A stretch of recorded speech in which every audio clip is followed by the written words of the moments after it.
akan terjadi pada hari-hari yang terakhir. Gunung rumah Tuhan akan berdiri tegak di hulu gunung-gunung dan menjulang tinggi di atas bukit-bukit. Segala bangsa akan berduyun-duyun ke sana. Gunung rumah Tuhan adalah gereja. Nubuat Yesaya ini apa artinya?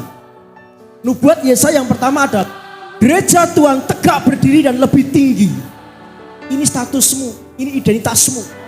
Engkau bukan orang rendahan, engkau orang yang ditinggikan Tuhan. Rendah, tidak berharga, saya ini kecil, keliru. Jadi milikilah pemahaman, identitas, pengertian saya ini adalah orang yang ditinggikan Tuhan. Saya adalah orang yang dimuliakan Tuhan. Bukan untuk kebanggaan, kesombongan kita, bukan. Tapi memang Tuhan mengangkat kita supaya kita menjadi kesaksian. Nubuatan Yesaya yang kedua. Banyak orang datang kepada gereja Tuhan. Akan terjadi pada hari-hari yang terakhir. Gunung tempat rumah Tuhan akan berdiri tegak di hulu gunung-gunung dan menjulang tinggi. Segala bangsa akan berduyun-duyun sana. Tidak hanya pribadi, tapi bangsa-bangsa akan datang ke sana. Siapkah dirimu? Karena nanti saatnya mereka akan berduyun-duyun kepadamu. Semua orang, bangsa-bangsa datang kepadamu, berduyun-duyun ke sana. Pastikan setiap hari Bapak Ibu memiliki roh yang menyala-nyala, roh yang berkobar-kobar, roh yang antusias, konsisten. Nek engkau itu enggak konsisten, labil, banyak. Minggu semangat, haleluya, puji Tuhan. Oh, saya mau berkemenangan. Dino Senin udah mulai melempem, Kamis ambiar. Nah pas Jumat datang orang, Mbak, Bu, saya tolong didoakan. Didoakan bagaimana ya? Lu kan jenengan Kristen, tolong doakan saya supaya saya berkemenangan. Karena semua bangsa-bangsa berduyun-duyun ke sana. Ini orang-orang berduyun-duyun ke orang Kristen. Tapi orang Kristen ini tidak konsisten. Orang Kristen ini tidak stabil, labil. Kita harus konsisten. Kita harus stabil. Setiap saat, suatu saat ada orang datang pada kita ready, kita siap. Amin. Oleh sebab itu, anasoporeo itu artinya kobarkan roh. Berkobar-kobar, menyala-nyala. Sehingga ketika berkobar-kobar, sehingga ketika menyala-nyala, apapun yang datang ke kobaran api itu mati. Entah itu lalat, entah itu kupu-kupu, entah itu ular. Kekobaran api itu mati. Amin. Pastikan dirimu berkobar-kobar. Memiliki roh yang antusias, yang menyala-nyala, semangat. Kalau bangun pagi hari engkau sudah gak semangat, itu bahaya. Kalau bangun pagi hari engkau sudah menyerah, aduh, ya sudah. Ketika orang ini pasti ini tidak bisa tidak, ini pasti karena ini firman. Ya, siap atau tidak, Bapak Ibu labil atau stabil, ini orang akan datang berduyun-duyun kepadamu.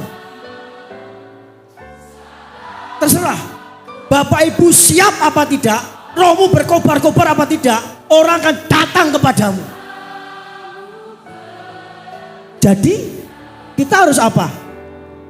Siap. Jadi kita harus apa selain siap? Stabil. Mbak, tolong doakan aku mbak. Nang apa? Bojoku selingkuh. Padha bojoku yo selingkuh. Mbak, tolong doakan aku mbak. Ngopo? Bojoku selingkuh. Bojoku yo selingkuh, tapi semangat, enggak apa-apa. Kita perangi. Harus semangat. Kalau kita tidak siap, ini firman pasti terjadi. segala bangsa akan berduyun-duyun ke sana. Bapak Ibu siap atau tidak, labil atau stabil, itu orang akan datang kepadamu. Hal yang memprihatinkan ketika orang datang kepadamu, engkau labil. Ya Pak, aku ya sedang punya masalah Pak.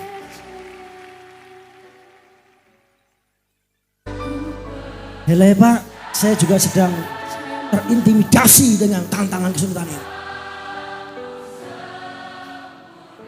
Loh, lah kenyataannya memang begitu Pak. Lah ya, kalaupun toh kenyataannya begitu, ketika ada orang datang kepadamu karena engkau sudah siap, karena engkau stabil, karena engkau memiliki roh yang menyala-nyala, engkau bisa berkata, bodoh, Pak, saya terintimidasi, saya sedang punya masalah berat. Sama, aku juga punya.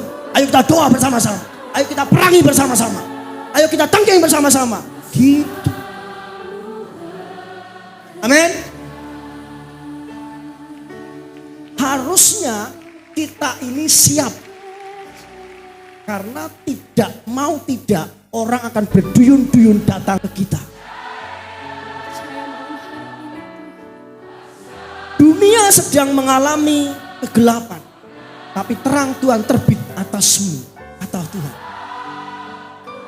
Dunia sedang bingung sekarang ini. Dan Bapak Ibu perlu berbangga hati, karena dunia akan datang kepadamu. Amin. Siapkah dirimu? Bagaimana kerohanian? Bagaimana rohmu? Bagaimana api yang ada dalam dirimu? Karena mereka sedang gelap. Kegelapan memenuhi bumi, tapi terang Tuhan terbit atasmu. Karena terang Tuhan terbit atas kita, maka semua bangsa-bangsa berduyun-duyun ke kita. Siapkan dirimu untuk menjadi berkat atas dunia, atas bangsa, atas orang-orang yang berduyun-duyun kepadamu. Amin. Kalau orang Kristen yang egois, orang Kristen yang mementingkan diri sendiri, gak masuk di sini. Pak, aku sendiri punya kebutuhan, aku sendiri punya masalah. Itu kan pendeta. Tapi di sini ini nggak ngomong pendeta loh. Ini adalah gereja. Gereja itu isinya bukan hanya pendeta. Gereja itu adalah jemaat dan pendeta. Dan terang Tuhan terbit atasmu, bukan atas pendeta. Semua ini kita semua ada terang kemuliaan Tuhan. Bisa katakan amin?